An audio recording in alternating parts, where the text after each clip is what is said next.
Death of the Naturalist. Yeah, Death of a Naturalist is his poetry collection. He also wrote a poem under the title The Death of Naturalist. Very good.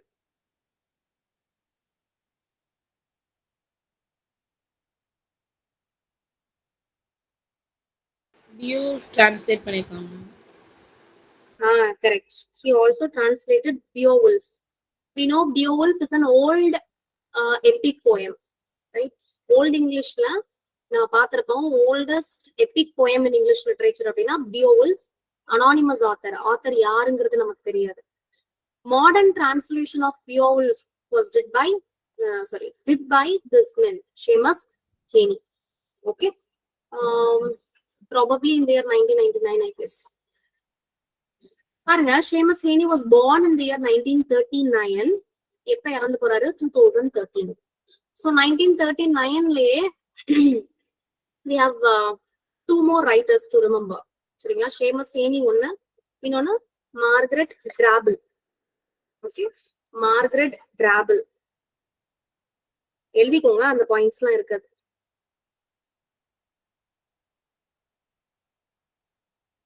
And then Margaret Atwood. Margaret Atwood was a Canadian writer. Okay, living author அவங்க. We know Margaret Atwood received Booker Prize twice.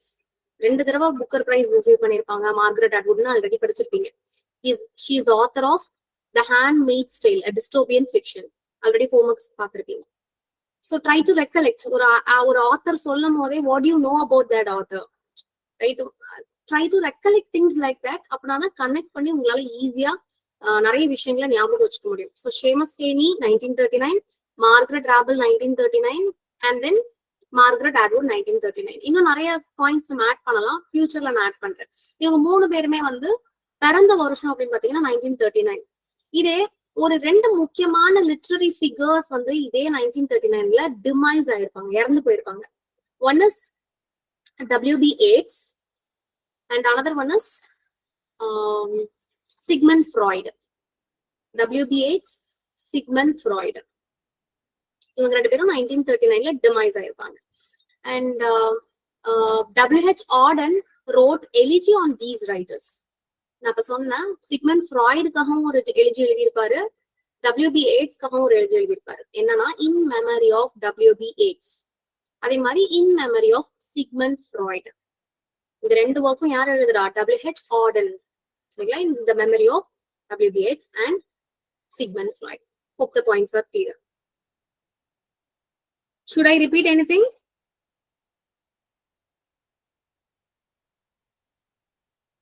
Clear, ma'am. Okay. So now tell me, who won the Nobel Prize in the year 2013? Seamus Heaney எந்த வருஷத்துல? Alice Munro. Yeah. யார் Nobel prize receive பண்றா? Alice Munro. என்ன country writer பா Alice Munro?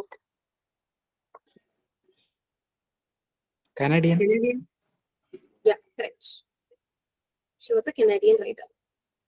She is well known for her short stories.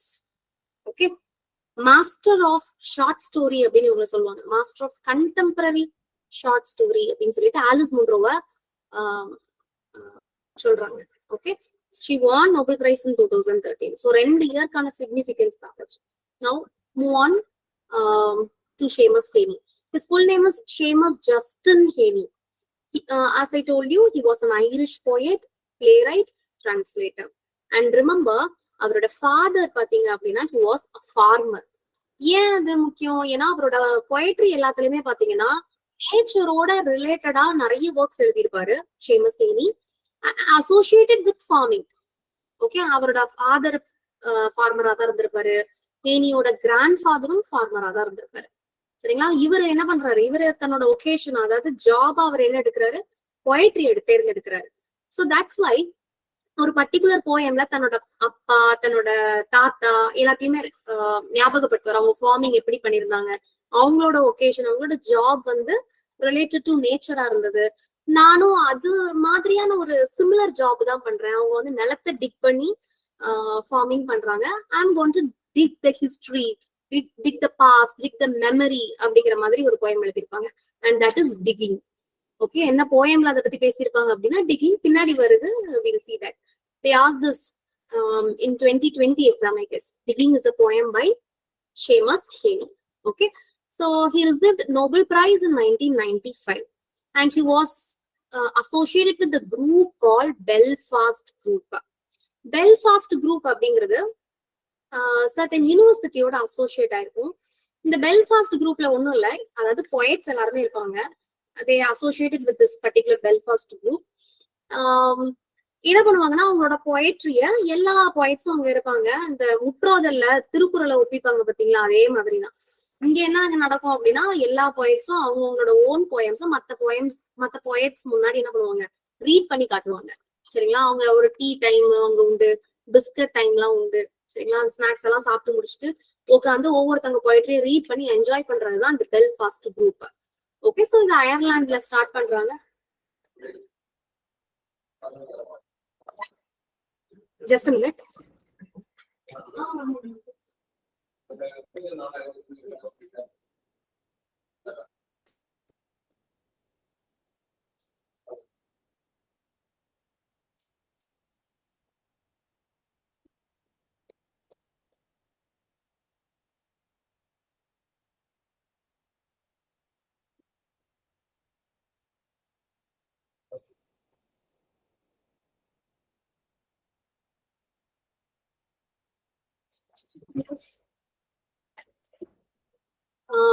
Okay, so where I stopped? Belfast group. Yeah, Belfast group. அடுத்து பாருங்க, dead ஹியூக்ஸோட collection பாருங்க, லூப்பர் கால். சரிங்களா, same as ஹேனிக்கு வந்து poetry எழுதணும் அப்படின்னு ஒரு ஆசை இந்த லூப்பர் கால் அப்படிங்கிற போயமை ரீட் பண்ணதுக்கு அப்புறம் தான் வந்தது அப்படின்னு சொல்றாங்க. Okay, Ted Hughes wrote a poem called Lupercal. இதை ரீட் பண்ணதுக்கு அப்புறம் தான் ஹேனி என்ன பண்றாரு, பொயட்ரி எழுதணும்னு ஆசைப்படுறாரு. சோ டெட் ஹியூக்ஸோட இந்த போயம் வந்து அவருக்கு இன்ஸ்பிரேஷனா இருந்தது. அண்ட் தென் அவரோட மென்டாரா ஒரு ரைட்டர் இருக்கிறாரு பாருங்க, Michael McLaverty. So McLaverty he was also an author. சரிங்களா, ஒரு ரைட்டர் தான்.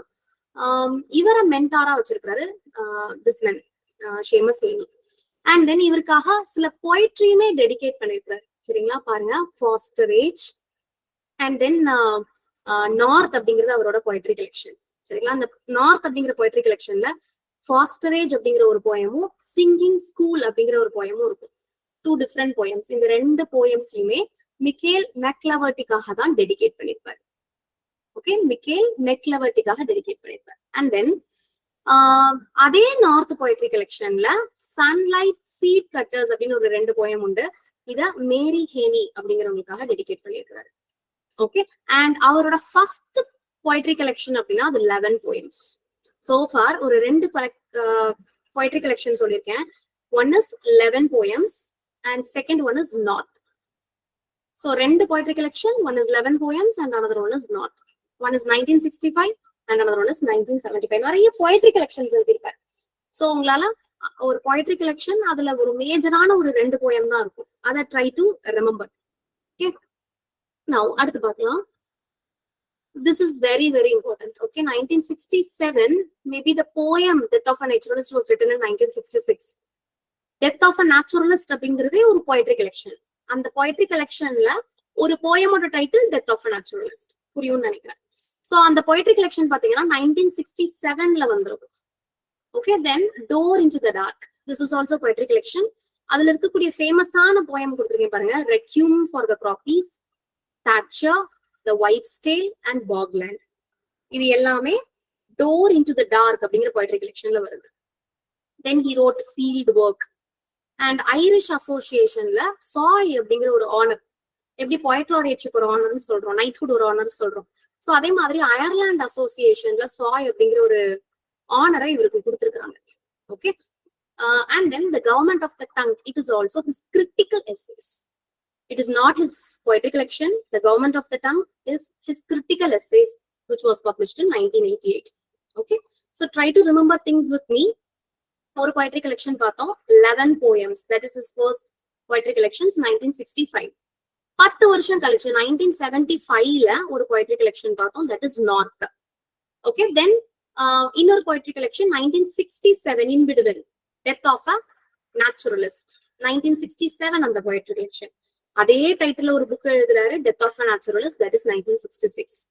Then Door into the Dark, it is a second volume. Clear? Then Field Work is another work. இப்ப critical essays அப்படின்னு சொல்லி ஒரு கலெக்ஷன் எழுதுறாரு, that is Government of the Dunk. இவருக்குன்னு ஒரு honour Irish அசோசியேஷன்ல கொடுத்திருக்காங்க, that is Soil. Okay, I have repeated everything, hope it is clear. Now இது சாஃபக்கிள்ஸோட ரெண்டு ஒர்க்கை வந்து பிளேயா இவரை வந்து அடாப்ட் பண்ணி எழுதியிருப்பார். சாஃபக்கிள்ஸ் ரோட் Philoctetus. Philoctetus அப்படிங்கிறதும் சாஃபக்கிள்ஸோட ஒர்க் தான். Sophocles wrote Antigone. Hope you remember the trilogy. What is the name? Trilogy name என்ன? Sophocles trilogy. என்ன trilogy? Theban trilogy, ma'am. Theban trilogy, correct. Theban trilogyல என்னெல்லாம் வரும்? ஒரு மூணு ஒர்க் வரும் இல்லையா? First one is Oedipus, the Rex, Oedipus and Colonus. Third one is Antigone. பாத்திருக்கோம் இல்லையா? சோ இதுல இந்த தேர்ட் ஒர்க்கான ஆன்டிகனிய இவர் என்ன பண்ணிருப்பாரு, Burial at Thebes அப்படிங்கிற ஒரு டைட்டில்ல சாஃபோக்ளீஸோட ஆன்டிகனிய பேஸா வச்சு he wrote a play. Okay, and then சாஃபோக்ளீஸோட Philoctetus அப்படிங்கிற ஒர்க்க பேஸ் பண்ணியும் இவர் ஒரு பிளே எழுதியிருப்பாரு, The Cure at Troy. Okay, that is in the year 1990. Burial at Thebes in 2004. So remember, Sophocles oda rendu plays base panni he wrote two different works. One is The Cure at Troy, the second is Burial at Thebes. Then அடுத்தவரோட poetry கொடுத்திருக்கேன், title read பண்ணிக்கோங்க. Then the next poetry collection is Sprit Level and this won Bid Bread Book of the Year award. பொதுவாவே உங்களுக்கு questions கேக்குறதா இருக்கிறாங்க அப்படின்னா probably ஏதாவது ஒரு பெரிய அவார்டுக்கு அந்த பர்டிகுலர் ஒர்க் வந்து ஷார்ட் லிஸ்ட் ஆயிருக்கணும், சரிங்களா? மேபி அதை பேஸ் பண்ணி கேட்பாங்க. ஷார்ட் லிஸ்ட் மட்டும் இல்ல, ஈவன் அந்த ஒர்க் வந்து வின் பண்ணியிருந்தது அப்படின்னா அதுல இருந்தும் உங்களுக்கு கொஸ்டின்ஸ் இருக்கும். ஸோ பொதுவாவே எந்த ஒர்க்ஸ் வந்து அதிகமான அவார்ட் ரிசீவ் பண்ணுதோ அதனாலதான் உங்களை அவார்ட்ஸ் படிக்க வைக்கிறேன். புக்கர் பிரைஸா இருக்கட்டும், Sahitya Akademi, Nobel prize authors. So இதுல இருந்துதான் உங்களுக்கு வந்து கொஸ்டின்ஸ் இருக்க போகுது, சரிங்களா? Possibility is high, we can be very sure. But வாங்காத ரைட்டரை விட ஏதாவது ஒரு அவார்ட் ரிசீவ் பண்ற ரைட்டர்ஸ் அப்படிங்கிற பட்சத்துல they'll be very notable கேட்கறதுக்கான வாய்ப்பு. ஸோ அதே மாதிரிதான் நீங்க படிக்கும் போது ஒரு ஒர்க் வந்து ஏதாவது அவார்ட் ரிசீவ் பண்ணிருக்கு அப்படின்னா அந்த ஒர்க்கோட டைட்டில் தெரிஞ்சுக்கிறீங்களா, அதை பத்தி ஒரு 2 லைன் எக்ஸ்ட்ராவா தெரிஞ்சுக்க பாருங்க. That all will help. Next, already I told you that he did modern translations on Beowulf. That is Beowulf, a New West translation, 1999. Electric Light 2001, and then T.S. Eliot Prize அவரோட ஒரு work win பண்ணிருக்கு. 2010ல Human Chain அப்படின்னு சொல்லிட்டு அவரோட final poetry collection. Tell me the first poetry collection. 11 poems. Yeah, 11 poems is his first poetry collection.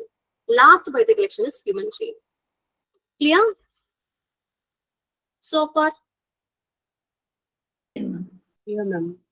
Okay, so I'll ask few questions, so try to answer. Seamus Heaney, எப்ப பிறந்திருப்பாரு? When he was born? 1939. ரெண்டு பேர் demise ஆயிருப்பாங்க இல்லையா? யாரெல்லாம்?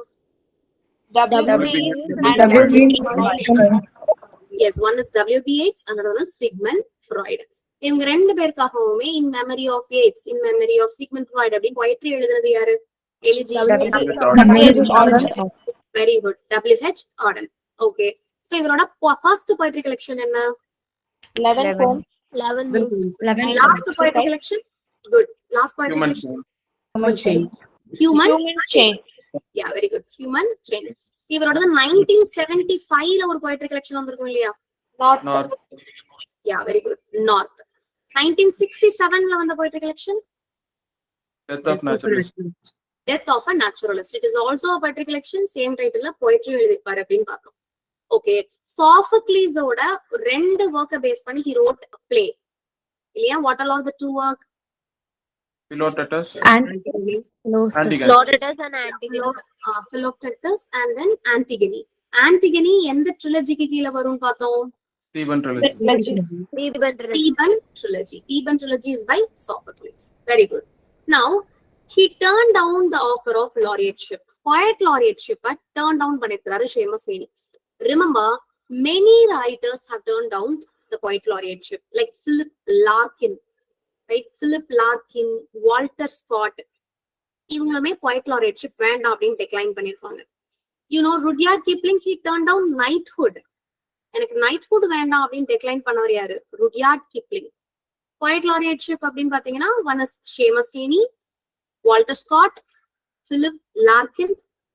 So these writers have turned down the poet laureateship.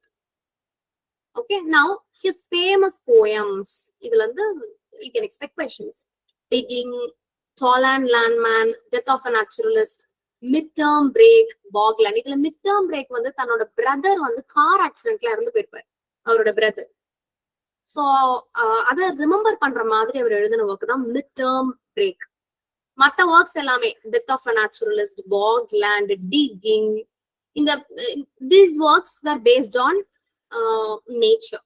அவருக்கும் நேச்சருக்குமான தொடர்பு, அவரோட childhood memories அது எல்லாத்தையுமே ரெக்கலெக்ட் பண்ற மாதிரி எழுதிப்பார். We'll see all such things. Now, Requiem for the Croppies. Okay, இது எந்த poetry collection கீழ வந்தது ஞாபகம் இருக்கா?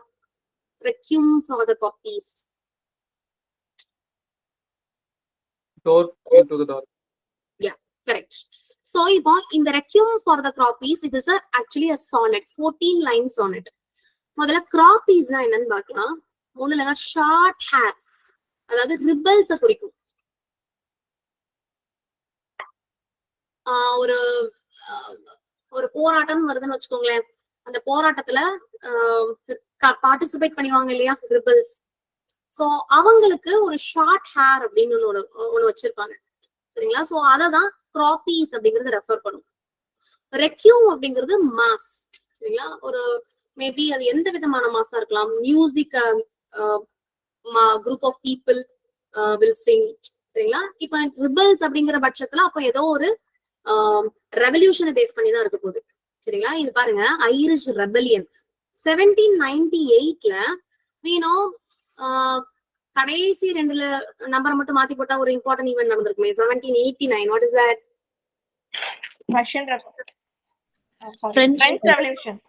French Revolution, right? So 1789ல French Revolution வந்திருக்கும். 10 வருஷம் கழிச்சு 1798ல there was Irish Rebellion. இது வந்து அயர்லாந்துல நடந்திருக்கும். சோ பாத்தீங்கன்னா அயர்லாந்துல உள்ள மக்கள் பிரிட்டிஷோட ஆதிக்கத்தை எகெயின்ஸ்ட் பண்ணி என்ன பண்றாங்க, போராடுறாங்க. பட் ஆப்வியஸ்லி பிரிட்டிஷ் என்ன பண்றாங்க, தங்களோட அடக்குமுறைய பயன்படுத்தி அந்த ஐரிஷ் ரிபல்லியனை பெருசா வளர விடாம தடுத்துடுறாங்க. சோ இது 1798ல நடந்திருக்கும். சோ இந்த ரிபல்லியனுக்கு பீப்புளுக்கு இன்ஸ்பிரேஷனா எது இருந்திருக்கும், அதாவது அந்த ரிபல்லியனை பார்ட்டிசிபேட் பண்ணுவாங்க இல்லையா அந்த ரிபல்ஸ், அவங்களுக்கு எது ரொம்ப இன்ஸ்பிரேஷனா இருந்திருக்கும் அப்படின்னா, ஒன்னு அமெரிக்கன் ரெவல்யூஷன் அண்ட் தென் இன்னொன்னு French revolution. We know that American Revolution 1775ல தான் முடிஞ்சிருக்கும், 1776ல இண்டிபெண்டன்ஸ் கிடைச்சிருக்கும் அப்படின்னு பார்த்திருக்கோம். அதே மாதிரி பிரெஞ்சு ரெவல்யூஷன் 1789ல நடந்திருக்கும். சோ இந்த 2 ரெவல்யூஷன்ல இருந்து இன்ஸ்பிரேஷன் எடுத்துக்கிட்டு அயர்லாந்து பீப்புள் என்ன பண்றாங்க, பிரிட்டிஷ்க்கு எதிரா ரிபல் பண்றாங்க. அததான் நம்ம ஐரிஷ் ரெபல்லியன் ரெஃபர் பண்றோம். சோ இத பேஸா வச்சு ஷேமஸ் ஹேனி எழுதின ஒர்க் தான் requiem for the கிராப்பீஸ்.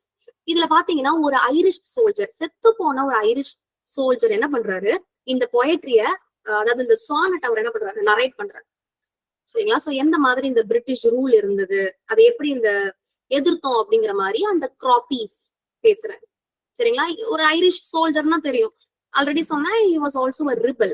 So rebels எல்லாம் அப்ப அந்த ஐரிஷ் ரிபல்லியன்ல பார்ட்டிசிபேட் பண்ண ஒவ்வொரு ரிபல்ஸும் they have a short hair which is represented as croppies here. Okay, so the term croppies refers to the rebels who had a short hair. So this is a sonnet by Seamus Heaney. Now next work is bog poems. அவரோட bog poemsல ஒரே ஒரு poem மட்டும் நான் சொல்றேன். One is digging. Okay, digging நான் beginningல கதை சொல்லும் போது சொன்னேன் இல்லையா, என்ன சொன்னேன்? farming. அவரோட தாத்தாவையும் தன்னோட அப்பாவோட ப்ரொஃபஷனை பத்தி திங்க் பண்றாருன்னு பார்த்தேன். 2 பேருமே என்னது, ஒரு ஃபார்மர்ஸ். சோ அவங்க என்ன பண்றாங்க, இப்ப இவர் நம்ம ஆளு பொயட் என்ன பண்றாரு, he is sitting and he is taking his note and he started to write a poem. ஒரு poem எழுத உட்கார்றாரு. சரிங்களா? விண்டோ பக்கத்துல ஒரு சத்தம் இருக்கு, கேக்குது, ஒரு எக்கோ கேக்குது. என்ன அப்படின்னு பாத்தீங்கன்னா அது வந்து ஒரு கற்பனையான ஒரு எக்கோ. சரிங்களா? 20 வருஷத்துக்கு முன்னாடி தன்னோட அப்பா இந்த மாதிரி ஒரு லேண்ட வந்து டிக் பண்ணிட்டு இருக்கும்போது ஒரு சத்தம் வரும் இல்லையா, தோண்டிட்டு இருக்கும் போது. சோ அந்த சத்தம் வந்து இப்ப நம்ம ஆள் வந்து பொயட்ரி எழுதும் போது அவருக்கு காதுல கேட்கணும். So he's echoing about his father's digging and also his grandfather's digging. சரிங்களா? சோ அவங்க என்ன பண்றாங்க, ஃபார்மிங்காக டிக் பண்ணாங்க. இப்ப என்னோட ஒகேஷன், என்னோட ஜாப் வந்து I am going to be a poet. So நான் என்ன பண்றேன், என்னோட ஹிஸ்டரி, என்னோட memory and my past, I am going to dig all such things and I am going to present that in my work. இத வந்து மெட்டபரிக்கலா compare பண்ணிருப்பாரு எதோட, agricultural லேபரோட. தன்னோட அப்பா தாத்தா பார்த்த அந்த அக்ரிகல்ச்சரல் லேபரோட கம்பேர் பண்ணி பேசின போயம் தான் டிகிங். இப்போ next work, death of a naturalist. பாருங்க, published in 1967. Death of a naturalist poem பத்தி பேசுறேன், அந்த போயட்ரி கலெக்ஷன்ல இருக்கக்கூடிய போயம். சரிங்களா? சோ இதுல பாத்தீங்கன்னா நான் இந்த போயட்ரி கலெக்ஷன்ல ஃபுல்லாமே வந்து ரூரல் போயம்ஸா தான் இருக்கும். அவரோட சைல்ட்ஹுட் மெமரி, அவரோட ஃபேமிலி லேண்ட்ல ஃபார்மிங் எப்படி போச்சு, இத பத்தி தான் அந்த டெத் ஆஃப் நேச்சுரலிஸ்ட்ல பேசியிருப்பாரு. பாருங்க, ஹியூமன் பீயிங்ஸ்க்கும் நேச்சருக்கும் இடையில இருக்கக்கூடிய ரிலேஷன்ஷிப்பை பத்தி தான் அதுல பேசியிருப்பாரு. சரிங்களா? அண்ட் தென் சின்ன வயசா இருக்கும் போது நேச்சரை ஒரு பெர்ஸ்பெக்டிவ்ல பாத்திருப்பாரு. சரிங்களா? ஒரு இன்ட்ரெஸ்ட், ஒரு கியூரியாசிட்டியோட ஆசையா பாத்திருப்பாரு. அண்ட் தென் வளர வளர வளர இன் ஹிஸ் அடலசன்ட் ஏஜ் நேச்சரை வந்து ஒரு வைலண்டான விஷயமா பாக்குறாரு. சரிங்களா? அதுக்கப்புறம் தான் லேட்டரா அதை ரியலைஸ் பண்றாரு. ஏன் அதை வயலண்டா பாக்குறோம், பிகாஸ் நேச்சரை மனுஷங்க வந்து ப்ராப்பரா யூஸ் பண்ணிருக்கிற பட்சத்துல நேச்சர் அது வந்து நம்மள எப்பவுமே பிளஸ் தான் பண்ண போகுது. நம்ம அதை அசுத்தம் பண்ணும்போது தான் அது நம்மள சபிக்கும் இல்லைங்களா? இப்ப பிளாஸ்டிக் யூஸ் பண்றதா இருந்தாலும் சரி, சரிங்களா, பிளாஸ்டிக் கவர்ஸ், பிளாஸ்டிக் பாட்டில்ஸ், என்ன மாதிரி எல்லாம் நம்மளோட என்வாயன்மெண்ட்டை நம்ம டிகிரேட் பண்ண முடியுமோ எல்லா விதத்திலயும் நம்ம பண்ணும்போது ஆப்வியஸா நேச்சர் அதோட வைலண்ட் ஃபேஸ நமக்கு காட்டதான் செய்யும். சோ இததான் அவரும் இந்த போயம்ல சொல்லியிருப்பாரு. சரிங்களா? நேச்சருக்கு ஒரு டிசாஸ்டர் சைடும் இருக்கு, அதை நினைச்சா அதை ஒரு டிசாஸ்டரா கிரியேட் பண்ணிக்க முடியும் அப்படிங்கறத இந்த டெத் ஆஃப் நேச்சுரலிஸ்ட்ல பேசியிருப்பாரு. Okay, who wrote the work? Death of the author. Death of the author. Roland Barthes. Barthes-ஓட text. Barthes-ஓட critical text தான் Death of the author. Who wrote The Death of a Salesman? It's a novel. Arthur Miller. Death of a Salesman is by Arthur Miller. So remember, Death of a Naturalist poetry collection by Seamus Heaney. Death of the author, it's a critical text by Roland Barthes. And then finally Death of a Salesman by Arthur Miller. Pulitzer Prize receive பண்ணிருக்கோம் இல்லையா, 1949 I guess. Pulitzer Prize தானே Death of a, what is it? Death of a Salesman. Yes ma'am. 1949. Yeah, 1949ல Pulitzer Prize receive பண்ணிருக்கோம். American writer Arthur Miller. இதே மாதிரி நிறைய death இருக்கு. Okay, death of a hero. Okay, so many works are there. இப்போதைக்கு இந்த 3 work ஞாபகம் வச்சுக்கோங்க, லேட்டரா வில் அப்டேட்.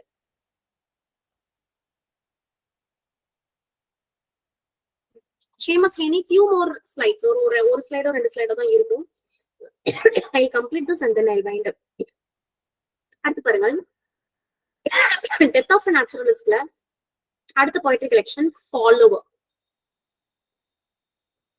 இது வந்து ஆட்டோபயோகிராபிக்கல் ஒர்க் அப்படின்னு சொல்றாங்க. சேமஸ் ஹேனியோட சைல்டுஹுட், அவர் வந்து நார்தர்ன் அயர்லாண்ட்ல கவுண்டி டெரி அப்படிங்கிற ஒரு பிளேஸ்ல அவரோட சைல்டுஹுட் மெமரிய பேசுற மாதிரியான ஒரு போயம் தான் ஃபாலோவர். சோ இது வரைக்கும் பார்த்ததுல அவரோட ஆட்டோபயோகிராபிக்கல் போயம் அப்படின்னு சொல்லிட்டு நம்ம ஃபாலோவரை பார்க்கணும்.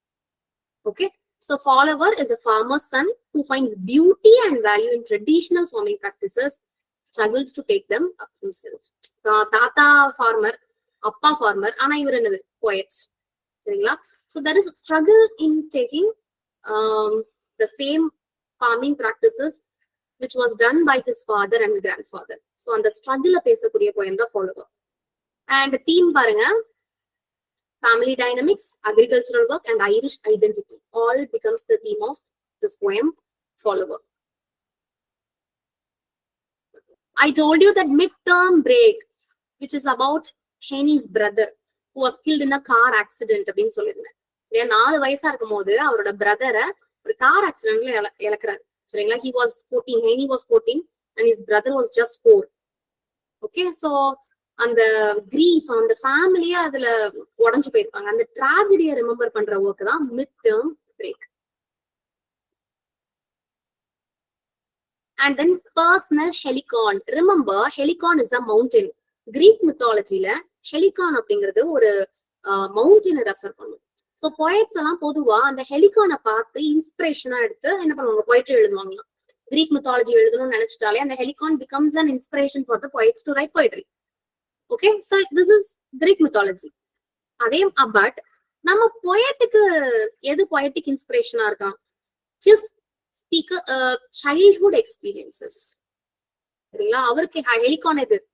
அவரோட childhood experiences is his inspiration to write any form of work. Okay, so இதுல போயட் பாருங்க, இதுல ஸ்பீக்கர் யாரு அப்படின்னா ஹேனி ஹிம்செல்ஃப். அந்த குழந்தையா இருக்கிற சமயத்துல சரியா, வயல்வெளியில, வாட்டர் பம்ப்ஸ்ல, கிணத்தடியில சரிங்களா, அவர் லைஃப் என்ஜாய் பண்ணிருப்பாரு இல்லையா, அது எல்லாத்தையும் ரிமெம்பர் பண்ணக்கூடிய ஒரு ஒர்க் தான் personal Helicon. So Helicon refers to a mountain in Greek mythology. Remember. Now, storm on the island. பேர்ல storm இருக்கு பாத்தீங்களா? அப்ப ஏதோ ஒரு வைலண்டான ஒரு விஷயத்தை பத்தி தான் பேச போகுது. என்ன அப்படி ஒரு வைலண்டான விஷயம் அப்படின்னு பாத்தீங்கன்னா, troubles. Have you heard of this incident, the troubles?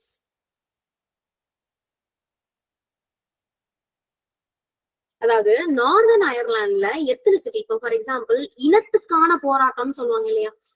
For example இப்போ நம்ம சொல்லுவோம் இல்லையா, இந்தியால பாத்தீங்க அப்படின்னா டிஃப்ரெண்ட் கல்ச்சர்ஸ் இருக்கு, டிஃப்ரெண்ட் லாங்குவேஜஸ் இருக்கு. சோ ஒரு மொழிய இப்போ அடக்குறாங்க அப்படின்னா அந்த மொழிக்காரங்க என்ன பண்ணுவாங்க, என்னோட இனம் இது, என்னோட மொழி, என்னோட மக்கள், தமிழ் இனம் அப்படின்னு சொல்லிட்டு இப்ப நம்ம தமிழ்நாட்டுல பேசுறோம் அப்படின்னா அதுதான் எத்தனிசிட்டின்னு சொல்லுவோம். இதே மாதிரி நார்தர்ன் அயர்லாண்ட்ல ஒரு இன்சிடென்ட் நடந்திருக்கும், எத்தனிசிட்டி இஷ்யூ. சரிங்களா, சோ இனத்துக்கான ஒரு போராட்டம் அப்படிங்கிறது 1960s ஆரம்பிச்சிருக்கும். சரிங்களா, சோ கிட்டத்தட்ட பல டெகேட்ஸ் வந்து இந்த எத்தனிசிட்டி இஷ்யூஸ் வந்து அயர்லாண்ட்ல இருந்திருக்கும். அந்த எத்தனிசிட்டியை ரெஃபர் பண்ணக்கூடிய டேர்ம் தான் த ட்ரபிள்ஸ். அந்த எத்தனிசிட்டி கான்ஃபிளிக்ட ரெஃபர் பண்ணக்கூடிய டேர்ம் தான் த ட்ரபிள்ஸ். சோ அந்த ட்ரபிள்ஸ பேஸா வச்சு இவர் எழுதின ஒர்க் தான் ஸ்டார்ம் ஆன் த ஐலாண்ட்.